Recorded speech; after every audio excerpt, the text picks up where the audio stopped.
it wasn't really till our first date we went for a hike at Elora Gorge, and it was a really, really nice day. It was beautiful weather.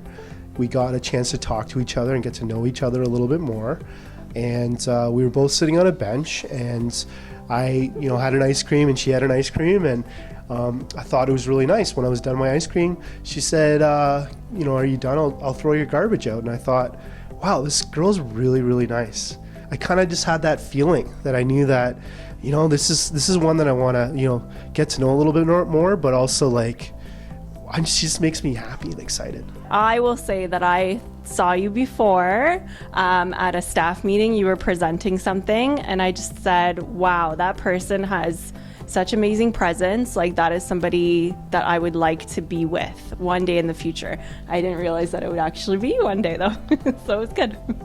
One of our dates, we went to Canada's Wonderland, and she said she really loves roller coasters. And I said, I hate roller coasters. And we sat right in the front. I thought to myself, this is going to be the worst ride ever. I'm going to be so scared right now. I don't know what to do. And I remember looking over just before the ride started, and she had her eyes closed. And I said to myself, I'm like, whoa, time out here. I thought you love roller coasters. And she said, yeah, I do, but are you crazy? This is so scary. I got to keep my eyes closed for the ride up. And then I guess in that moment, I said to myself, wow, you know what?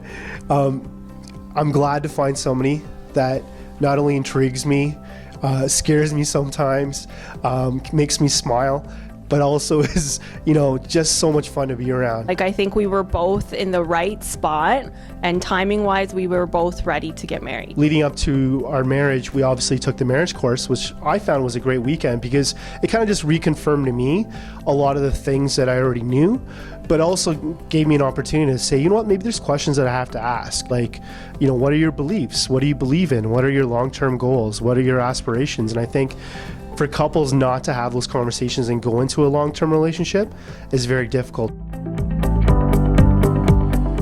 You start to think about, 1 and 2 marriages end in divorce. So that was my worry. Are we not going to be enough for each other? Is there going to be a few years in where you're going to be bored, or you're going to be disappointed, like you said, or you're going to disappoint somebody else? But I think once you get into marriage, and like you said, that marriage course, you realize that it's you that has to make it work. You can't wait for him to make it work for you. Every single day you have to wake up and say, I'm going to put my all into marriage. I'm going to have patience for this person, and I'm going to hope that he has patience for me. Now that we have 2 daughters, sometimes I'm extremely tired, but I say to myself, I want to be a good dad. Or I say to myself, I want to be a good husband today.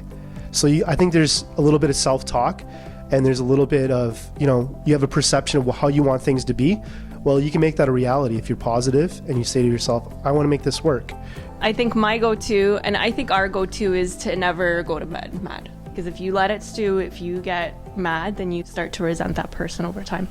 I remember there's been a couple times where, she dented my car and she didn't tell me for 2 weeks. And a lot of people might react, be like, oh my God, she damaged something of yours. And, I don't see it that way. And, and she, was I upset? Was I frustrated? Was I mad? Not at all. So the day-to-day stuff, you break a glass, are you okay? That's our first response, not, oh, you broke a glass, try to be more careful with what you do.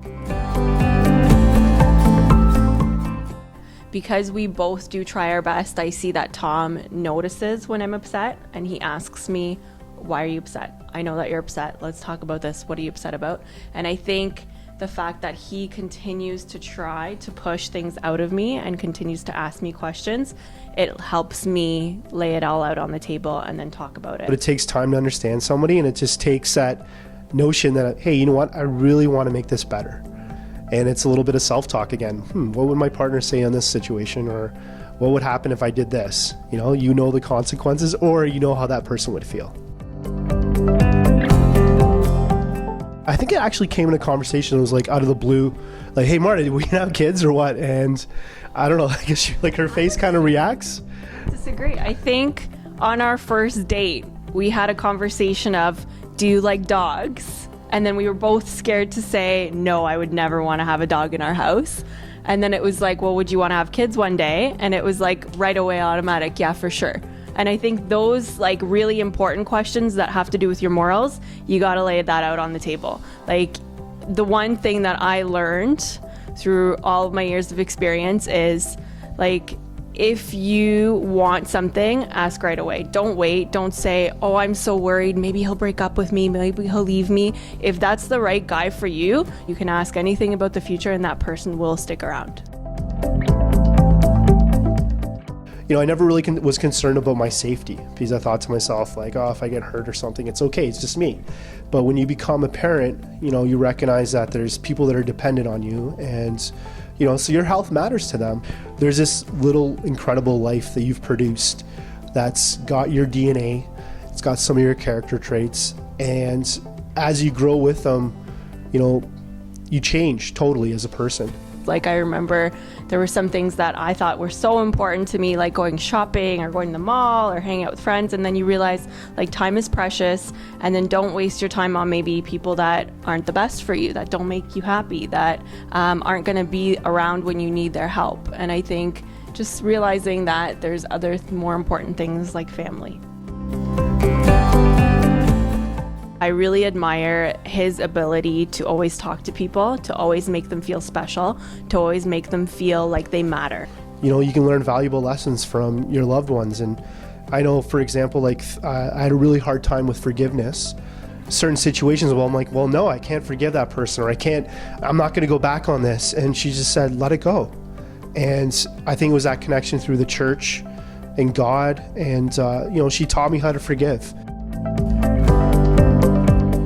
At the end of the day, it's like somebody that's batting for you, you know, it's somebody that's in your corner no matter what. Like, I could tell her probably the worst thing and she wouldn't care. She just said, are you okay? I think it is the biggest gift that God could ever give you. This idea that there's somebody who's always going to love you unconditionally.